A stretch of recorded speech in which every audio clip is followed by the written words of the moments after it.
Hi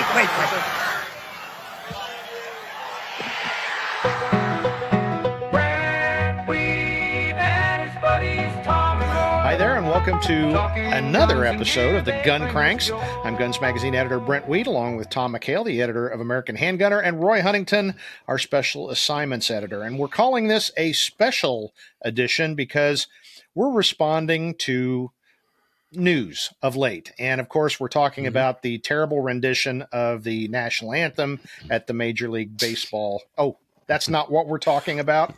You're never going to tell us what you're going to say. Wait, I'm unprepared then. I know. You got. I'm going to confess, and I'm worshiping now. You got me twice in a row. So. Well, Good work, it's team. It's fun to see the faces, but no, we're going to talk about what is one of the, we hate to use this word, but it is truly an iconic moment in U.S. history. The assassination attempt on President Trump. We've all watched it. We've all seen it. And unfortunately, we've all seen and heard the wild and crazy claims. So we were discussing before I hit record that basically we want to give you our take on things, and based on the experience of actually having some experience, unlike 98% of the commentators that I'm seeing on the news of both left and right sides. So we'll talk about it maybe from the operational and firearm standpoint, and then we'll draw some conclusions, at least our conclusions about what we saw. And I will say, we've been talking about this since Saturday, literally.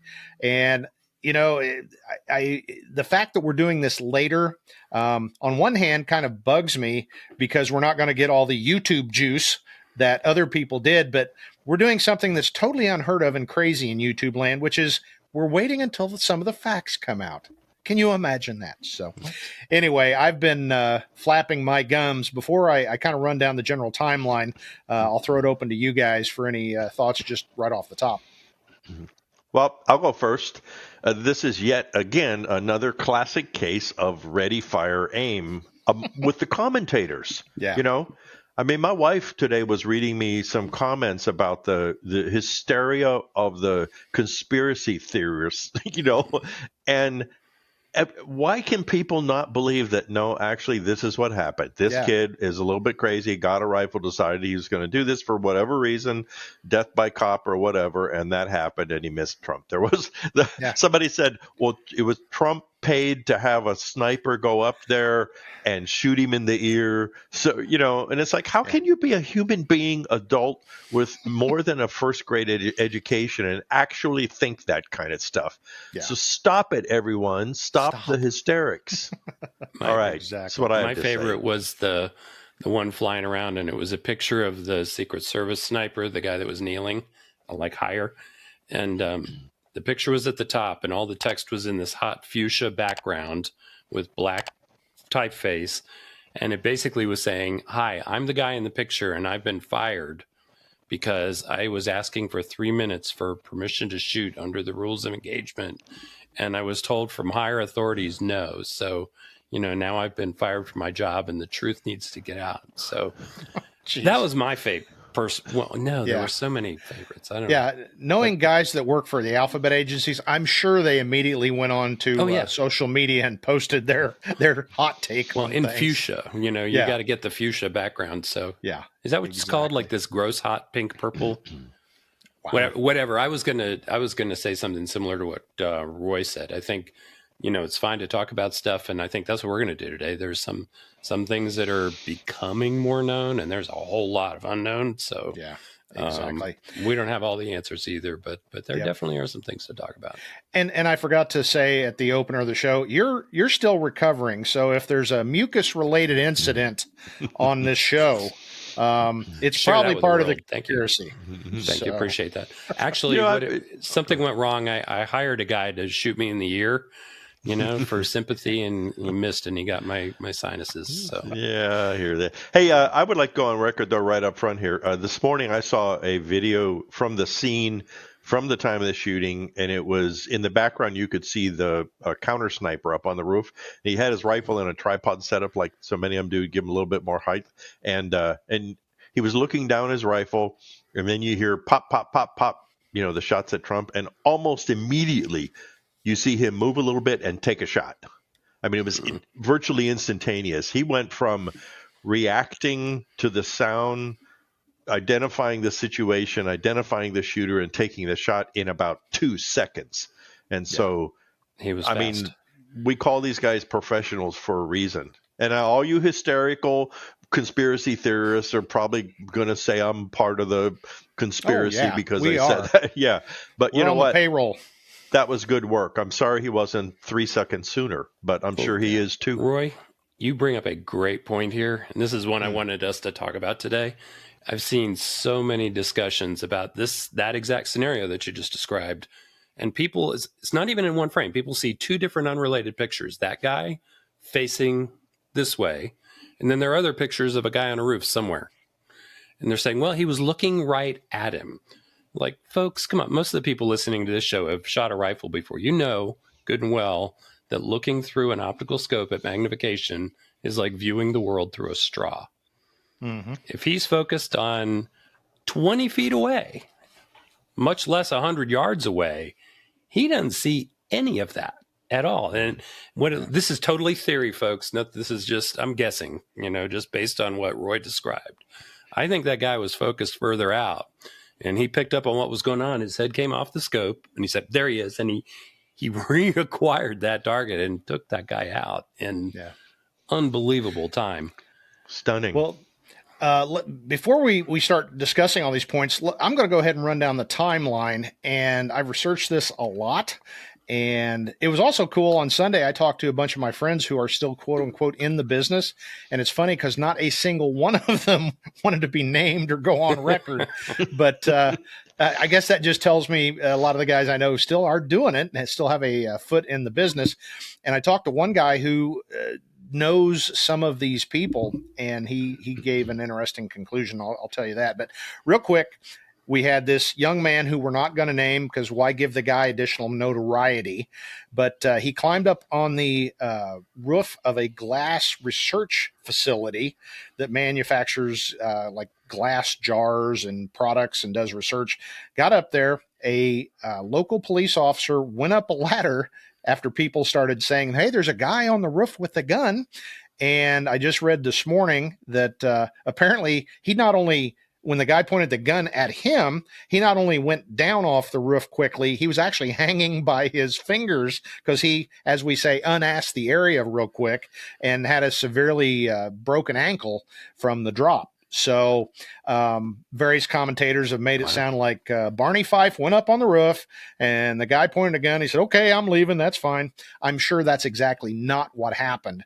But anyway, my hot take on that is, having done this type of event personally, the communications gap between local law enforcement and the federal guys, I'm sure he relayed into the command post. I just had a guy point a gun at me.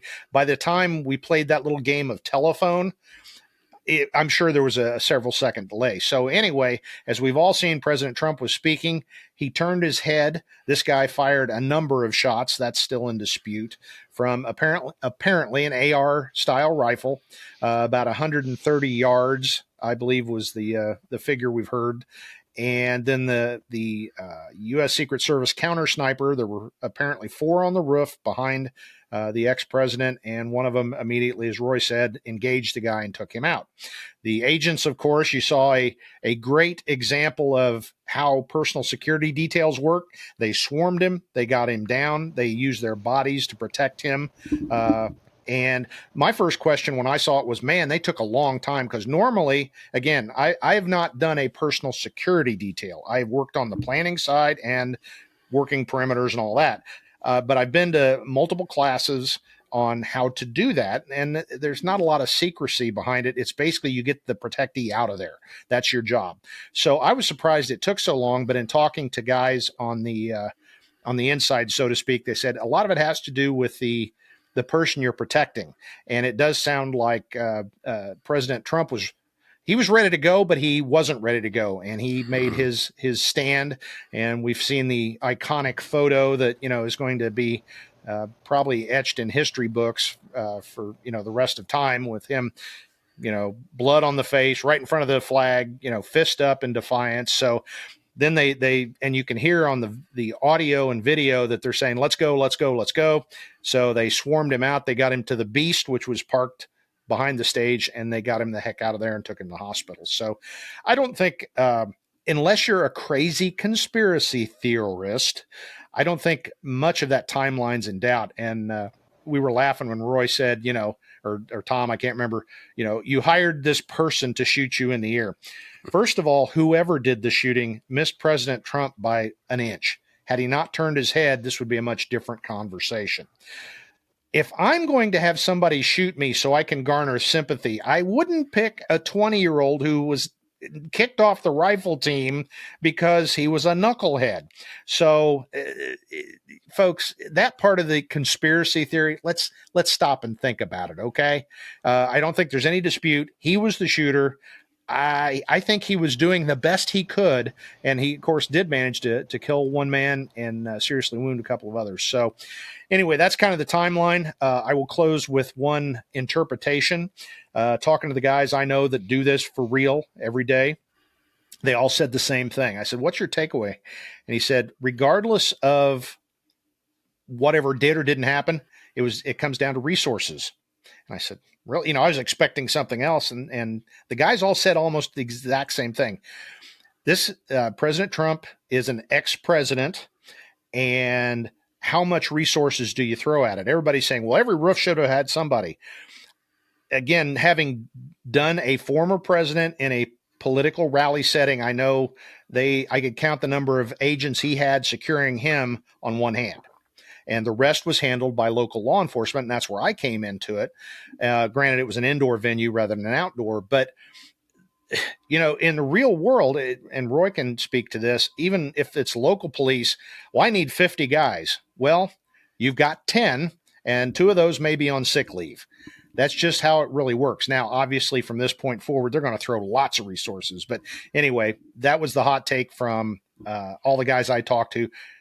There may not have been enough resources, and allegedly more resources had been asked for and were denied. That's up for debate. I guess that's going to be a point in the congressional hearing. So I talked a long time, but I'm pretty confident that everything I've spoken is as close to factual as I can find it sitting here in my little studio.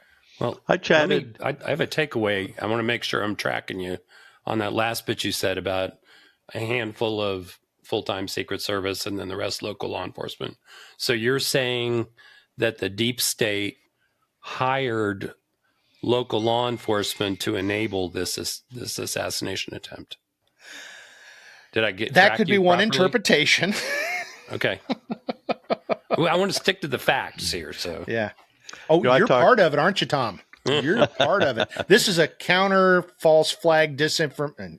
Counter or how many yeah, counters? You're making my head hurt. So, yeah. Roy, you were going to really say something. I talked to a friend of mine who's a senior federal marshal, and he's worked with the Secret Service, and they've done all the marshals are usually the people that find the bad guys for the Secret Service, But he said the reason why they jumped on Trump and held him down for as long as they did was they were waiting for the signal that the shooter was down. Yep. And then, so once they got that, then they scooped him up, got him up. And besides that, nobody realizes that really that shot came from a drone that was being flown by Antifa. So, I mean, just so you know, who owns the follow the money, right? Yeah. Who bought the drone? That was my very first text of notification. I was sitting on the patio having a cocktail on Saturday night, talking to some friends. And the first thing I got from somebody we all know was, it was Antifa. I thought, what was that about? And then somebody said, oh my gosh. Now, in fairness, I forwarded you something that says, early Twitter junk says it's an Antifa guy. Here's his picture. Take, fog of war. Who knows, right? Yeah. And didn't it turn out that guy, the picture who was going around, is like a soccer player somewhere or something? Oh, I don't know. Well, Roy, my contacts also said the same thing, that they were waiting for is the shooter down, because it's one thing to get the protectee off stage, but if you got a guy with a rifle, it can still go through people wearing vests. So that seems like a pretty. And how many shooters? Exactly. So In a Well, crowd let's of, what talk was it, about something 15,000 else. people or something, or 5,000? Yeah. How long? I mean, because to me, it's really amazing that there are that many people there and that there aren't 100 shooters. You know, I mean, it is amazing if you think about it. But I think we can probably distill the mechanics of what occurred as much as we want to. And I'm sure more details will come out and all that other kind of stuff. But we chatted before we started. And I think the biggest lesson for me here, yet again, is this ridiculous, heated political name calling rhetoric that people in power who ostensibly are intelligent insist on doing. And I think that they forget that there are people out here, like that kid that was involved in this shooting, who think that what they say is something you're supposed to act on. You know, so when a Democrat calls Trump a right-wing fascist baby killer, you know, which they use that kind of terminology, well, you're basically authorizing some idiot out there to take care of that fascist redneck baby killer. Yeah. And so everyone, what you just said it. You said Biden came out and said we need to tone this rhetoric down. Well, you're the one doing it. You know, stop it. It's like when they say it's been a failure of government. Really? You've been in government for 40 years, you know? Yeah. So you're part of the problem, pal. yeah. So, I mean, this whole rhetoric thing, I remember 40 years ago, the chief Democrat and the chief Republican in the House would go and have lunch together, you know, and they would talk about what needs to be done and how can we get together on this so we can move this agenda forward, you know. I mean, I remember presidential debates that were civil and intelligent, you know, and I'm sorry, but all those guys have a portion of blame when this kind of a thing happens. And that's just my opinion. So. Yeah. Harumph. Harumph. No, it was interesting, and you know, I didn't necessarily want to go this direction, but this was pretty compelling, and I'm going to do some of my own research. But watching one of the commentators on one of the channels, he pointed out that all of these kind of shootings, the congressional softball shooting, things like this, violence against candidates, he said, and it anecdotally seems correct to me, it's typically conservative candidates. You're not seeing a lot of progressive candidates getting shot, even though our side owns all the guns for the most part. So I think that if it is true, and I will allow that I've not done my research, and maybe you can find a progressive, candidate that was shot as a result of political violence. It sure seems to be the conservatives and Republicans who bear the brunt of that kind of violence. So I think that's an overarching kind of consideration. Both sides need to have a reckoning with. And, it kills me. President Biden said, we're going to tone down the rhetoric, right? How long is that going to last? Yeah. So, believe that. Well, I think something too, and what you say is really interesting about the Republicans candidates getting killed and shot and all that versus the other ones. But the interesting thing is that often the sort of right side tends to be identified more as intellectual. In other words, we want to talk things out. It's not 100%. I understand, but generally, we just leave me alone. Let's do what's right. Let's help everybody as best we can, and then move. You don't have to agree with me. That's fine. But I don't have to agree with you. Whereas on the other side, they tend to go from seeing what was going on to overreacting emotionalism. Yeah. And I know I'm going to hear about this, but it's like, I hate him, so I'm going to get a gun and kill him. Yeah. Rather than I hate him, so maybe he and I should talk. Yeah. Or maybe I should ignore him or something like that. So, we're not making up any new things here, but still, I think the bottom line, my takeaway from all of this is everybody, you better tone all this baloney down, I mean, and there's folks on the right that have said weapon. Yeah. Yeah. And there's folks on the right that have said things that we shouldn't. But, I do agree with the president. President Biden that everybody needs to calm down. My concern, my outlook on this is, though, in today's world, ruled by algorithms, as we discuss a lot, the poop tends to rise to the top. So we could get a lot more views on this particular video if we said something like the president's at fault or Trump's lying. If we say things like that are not based in reality, we'll get a hell of a lot more views. So some folks say, I don't care. I want the views. I want the money in my pocket. So, well, if it's that old adage. Remember when we were policemen, the news guys would come and they would say, "Oh, if it bleeds, it leads." It leads, yeah. And I agree with you. It's exactly what all this kind of stuff is. But I'm really tired though of these politicians, as you said, on both sides, trying to garner the attention and doing the hysterics. And I think that is the primary thing that causes things like this. That's all there is to it. Yeah. The other thing, I was talking to somebody, he said, you realize, what just happened? And I said, no, what? And he said, it's another Oswald conspiracy. And I said, what do you mean? And I'm thinking, oh, well, did he have anybody with him or, and he said, no. Could this guy who wasn't really a certified expert rifleman take a shot in that little time and come that close to killing the president? Because Oswald, everyone always debates, could Oswald have made those shots, And so I think that's going to be something that will be pending, as people are going to say, well, he never could have made this shot. It was somebody who was a half a mile away, who took that shot.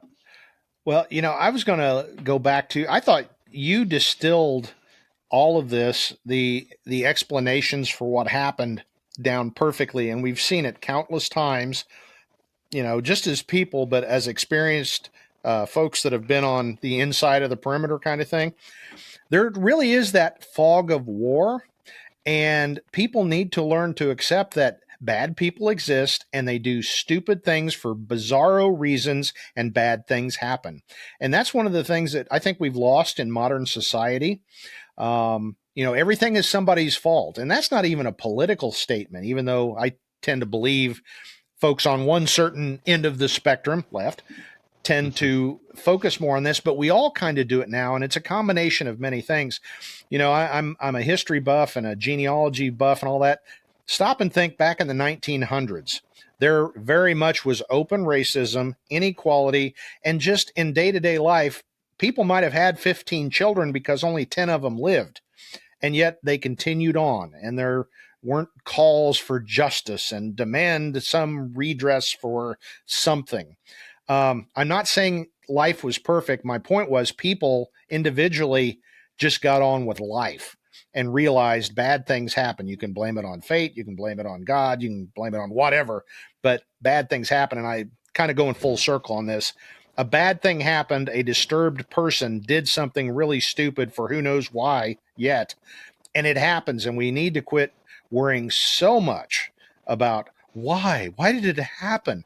And we do need to investigate to make sure we don't have any system failures anymore. That's how you learn from these things. But this endless hand wringing and filling the gaps with the conspiracy crap, like you've been talking about, sometimes bad things just happen, and responsible people hitch up their big girl panties and just move forward with it. So, well, and I think remember that this is, guess what, people, going to happen again. Yeah. It's going to happen again. It's going to happen again, and it's going to happen again, unless we get a handle on it. And I think that the first handle we need to get on it is this whole what is it Rodney King said? Why can't we all get along? Yeah. Well, as silly and innocuous and whatnot as many people may think, but that is the case. I think what needs to be happening right now in federal government is there needs to be everyone on both sides need to go over and shake hands and have a group hug and say, okay, let's stop this. This is silly. It has to stop, Yep. And then I think part of that too is that you can't always get everything that you want. So be willing to compromise. And if all that can happen, then this kind of stuff isn't going to happen nearly as often. I have to say, though, I mean, you said it was a manpower thing. The Secret Service did the best they could in the situation that they were in with the resources they had. And I think we need to remember that and acknowledge that. Was it perfect? No. But I think who knows what could have happened. What if that sniper didn't shoot that guy?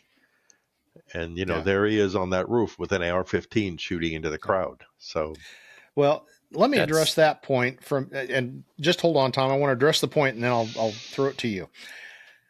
In my situation where I guarded a former president, he was a president of a different party who I got my guys together and we were discussing with the lead, the advance guy, the advance agent, what needs to be done, what needs to happen.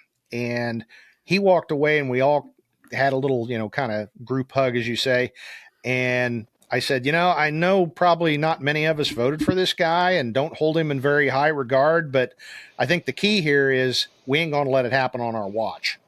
And I feel the exact same way about this. People that are trashing everybody. Yeah, there were obviously some kind of failure, whether it was individual failure or systemic failure. But if you don't think that local law enforcement, state law enforcement, federal law enforcement weren't doing their absolute best, devoted in some cases to sacrificing their life to protect one person, you don't have a good handle on how emergency services and protective people work. Yeah, we're individuals. We're all different. But for the most part, most of those folks, they didn't pick that job because they're shirkers and don't have a belief and allegiance to a calling of duty. So, again, I know there's individuals and there are knuckleheads in every business, but for the most part, all those folks were doing the best they could, and apparently it fell short in some way. But don't be trashing the folks unless you can point out specific reasons why. Tom, it's your turn now. Nobody knows at this point. I mean, that's going to be a long time coming, and there probably was some kind of failure, like you said, systemic, individual. Who knows? I mean, we weren't there. This is good. I was just going to say, I think you guys kind of hit on a perfect segue into a related topic here. Is bad things are going to happen. Roy, you said this is going to happen again. And what stunned me about this whole event was watching all the people in various camera shots, and the ones looking at the guy on the roof, the ones standing behind the president, the ones to the side, and just looking at different reactions. And it was so eye-opening because I felt like, okay, that guy has never thought about an active shooter situation. That person has, because they hit the deck. They got on the ground quick because they're literally standing behind the target. I mean, imagine doing that at your local rifle range. We'll just take it, a crowd of people stand behind the target, and what happens when somebody starts shooting at the target? What do you do? And it was interesting because I think it showed me the importance of not living a paranoid life, but thinking, hey, things happen. What would I do if something like this happened? You're giving your brain a head start, like, get out of the way is a good one, rather than think this can't be happening. What's going on? Yeah. This isn't real, Yeah. I mean, you just saw that happening. It was frightening. Yeah. Well, what did they always say? What did a victim always say, Brent? I didn't think this would ever happen to me. I couldn't believe it. You could see it in their faces, Tom. I agree with you. I did the same thing. First time I saw the video, when the shots happened and Trump spun around, I looked behind because I wanted to see, did anybody get hit behind him? And you're right. People are there going, what the heck? Huh? Yeah. Well, it's like, really? And I know the Secret Service folks, I know it's their job. They drill, right, on get them, cover them up quick. They were pretty instantaneous on that stuff for the most part. And even the local, the other surrounding teams, they jumped because they think about this stuff, right? But you brought up a good point too. I'm going to do another shout out here. Is that think of how big you are in a certain anatomical position, to jump in front of the president and shield him with your body. I remember specifically watching that. Those guys did that. And as they lifted him up, one guy even put his hand up like this because he saw there was a bit of a space between two other arms. He put his arm up there. And there was one kind of biggish guy that was actually facing, his back was toward where the shot had come from. I said, my God, where do you find these people? That female agent in the front, you watch her on the video. She noticed a gap, and she went on gap duty between two of the guys. There was, I remember seeing that. And she's grabbing other people over here to, hey, fill this in. It's like, whew. I thought the counter assault guys who were all kitted out when they suddenly appear, you'll notice they're not watching the president, which that's one of the things we always train for is don't get all wrapped up in what's going on there because we got people dealing with that. You need to be looking out for other problems. I thought once they got to him and all that, it was pretty much a textbook operation and not too much criticism, from me or anybody else that knows what they're talking about. So I wanted to say, Tom, before you change topics, one quick thing. I feel like you're experienced privileged. You're showing your privilege here because I feel like you are outputting aggression towards all of the newly minted internet experts on all of this stuff. I know. It's awful. And just because you've done some of this in the past really shouldn't, you should be equal in expertise and knowledge. We're all the same, Tom. Okay, thank you. That was it. Go ahead. Sorry. We're no meritocracy here. We don't want that. Tone it down.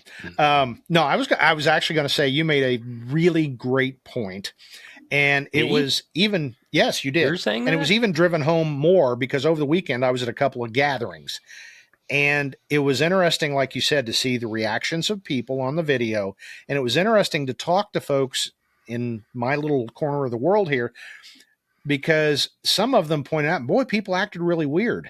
And I said, because people don't think about this. It never crossed their mind. It can't happen here. It's a small town. Nothing's going to happen here until it does. So, we all keep preaching it continually. And it's like you said, we're not asking folks to be paranoid.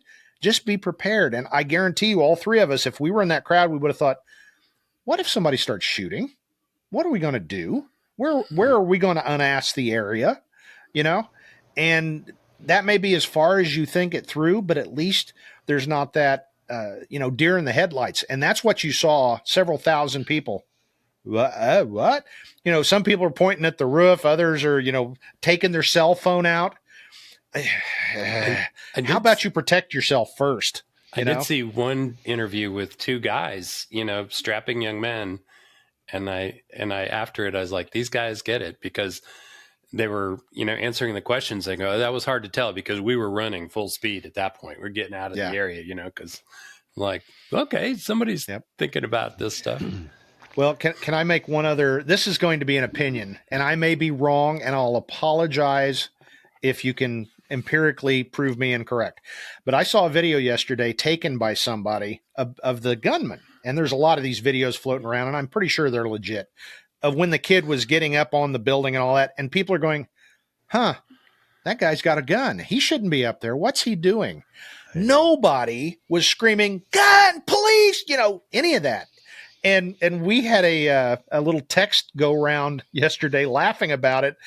I like to believe if that was out west or down south or here in the Midwest, I think at minimum people would be, shoot that sumbitch, or outside the perimeter, he would have looked like Swiss cheese because somebody would have opened fire on him. So I wonder if it's they intentionally had this in a Democratic stronghold. So and Pennsylvania is not a very firearm friendly state. It's not like New York or anything, but it's not super friendly.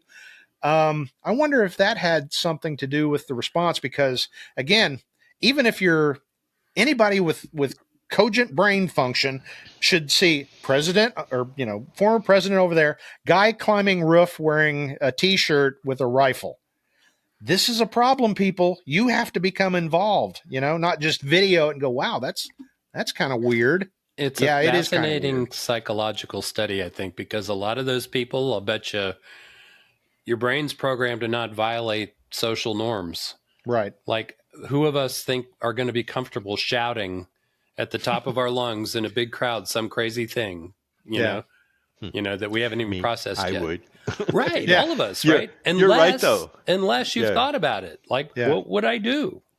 Well, you're right, though, that people, they're afraid to get out of the accepted norms. And I've watched people watch bad things happen, and all they would have to do is say, "Hey, you stop," and it would stop. So, Yeah. my two biggest takeaways from here are, number one, I don't go to political rallies. I don't go to outdoor venues where there are millions of people. I don't go to movie theaters anymore. I mean, I'm sorry, and the other thing is that old adage about you could have the best plan in the world, but as soon as the engagement starts, everything goes to crap. Yep. And that's what it was here. These guys all had everything dialed in, they thought, until it actually started. And from then on, it's a completely new game. Oh, yep. Well, I'll say, in latter stages of my career, I did a lot of planning. And there's no worse feeling as the guy that literally wrote the plan when you hear something happen.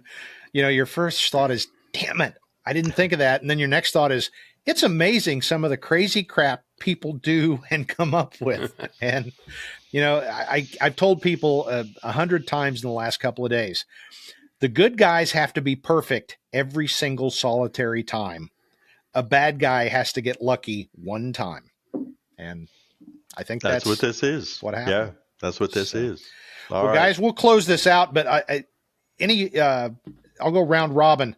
Favorite conspiracy theory or most outrageous over the top claim you've seen? That's pretty fertile ground.